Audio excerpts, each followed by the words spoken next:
Hi, I'm Allison McCoyer, and I am doing the Psychology of Jessica Jones.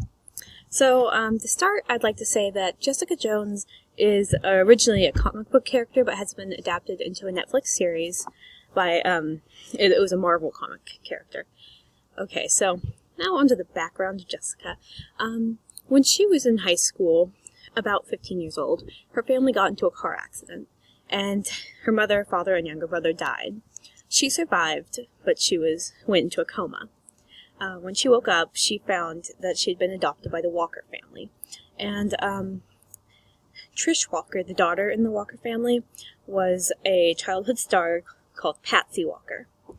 And apparently Patsy had started a fire at a nightclub, so Dorothy, the mother, adopted Jessica as a publicity stunt.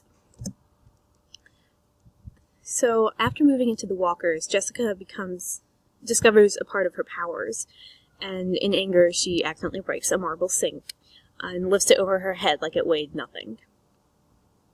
Trish and her kind of form a shaky friendship. They're not really friends yet, but they're getting there. So, flash forward into the future, and Trish and Jessica are both young adults, and Trish tries to convince Jessica to use her powers for good. Jessica says no, but she secretly wants to become a superhero. She doesn't think she's good enough. Soon after that, Jessica sees a man who's getting robbed, and she steps in and saves him. A man sees her using her powers, and that man is Kilgrave. Kilgrave has the power to control the will of people. So from there, Kilgrave begins to control Jessica. And it doesn't necessarily state how long Jessica was under his control, but it does say several months. And in the comics, there's about 8 months, so I'm guessing it's about the same. Well, in those months, Kilgrave physically and emotionally abuses her. He makes her do things against her will. Specifically, he repeatedly rapes her and makes her kill someone. After he forces her to kill someone else, she breaks out of his control and she kills him. And, later we find that Kilgrave survives.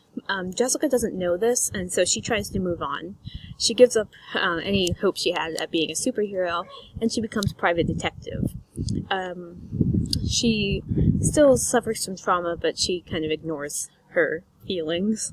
And after a while, Kilgrave comes back, and Jessica finds that he's taken another victim. And to avoid too many spoilers, I'll just say, after some more traumatizing events, Jessica eventually kills Kilgrave, and to everyone's knowledge, he really is dead. And on a side note, while Kilgrave used his powers to control people, he also used them to control the few people that Jessica actually cares about, and that's before he dies. So now on to the psychology part. The symptoms... I'll go over the vocabulary first. Symptoms are any physical or mental indicator of a condition. There are positive and negative symptoms. Positive symptoms are ones that aren't that disruptive to normal life. Negative are very disruptive. Abnormal behavior or actions, thoughts, and feelings that are disturbing to the individual and or the people around them. Progression of the disorder is the evolution of the behavior caused by the condition, and the prevalence is a portion of the general population that has the disorder. The etiology are the causes of this disorder. So Jessica's symptoms that I found were insomnia, substance abuse, flashbacks, isolation, irritability, anger, powerlessness, defiant behavior, and shame/guilt. So I'm going to be diagnosing Jessica in 2 different ways, by her childhood trauma and her adulthood trauma. So in her childhood, she does have flashbacks. In her coma, she's shown to be having the flashbacks of when her parents and brother died, and we are to assume that happened on multiple occasions afterwards. Flashbacks can be a part of multiple different abnormal behaviors, such as PTSD, post-traumatic stress disorder, panic disorder, and neurosis. So, isolation. When she was first brought into the Walker family, Jessica felt like she was on her own. This was also the time that she discovered her powers, and that to her ostracized her even more. Isolation can fall under PTSD and depression. Anger, irritability, anger, powerlessness, and defiant behavior. So, all of these play off each other. Jessica is angry because she was powerless to save her family. She's also angry because she's been put into a situation where a woman, Dorothy, is very controlling and makes her feel like she has even less control. Because she feels so powerless, she expresses this through irritable and defiant behavior. Irritability can fall under ODD, oppositional defiant disorder, depression, and depression. Anger can fall under ODD, ADHD, conduct disorder, psychotic disorder, bipolar disorder, antisocial personality disorder, borderline personality disorder, paranoid personality disorder, narcissistic personality disorder, adjustment disorder, and intermittent explosive disorder. The defiant behavior can fall under ODD, depression, along with other mood disorders, and various anxiety disorders. The powerlessness can fall under a variety of mood disorders, specifically MDD, major depressive disorder, and PPD, paranoid personality disorder. Now on to her adulthood trauma. So, after her time with Kilgrave, Jessica has trouble sleeping, and instead of sleeping, she starts to work and drink. Insomnia can fall under GAD, generalized anxiety disorder, PTSD, and depression. In her adulthood, she suffers from substance abuse. She deals with her problems by pretending they don't exist. She drowns out her feelings by drinking alcohol. Substance abuse can fall under stress, traumatic events, low self-esteem, and depression. So, onto the flashbacks. On multiple occasions, Jessica has flashbacks to when she was under the control of Kilgrave.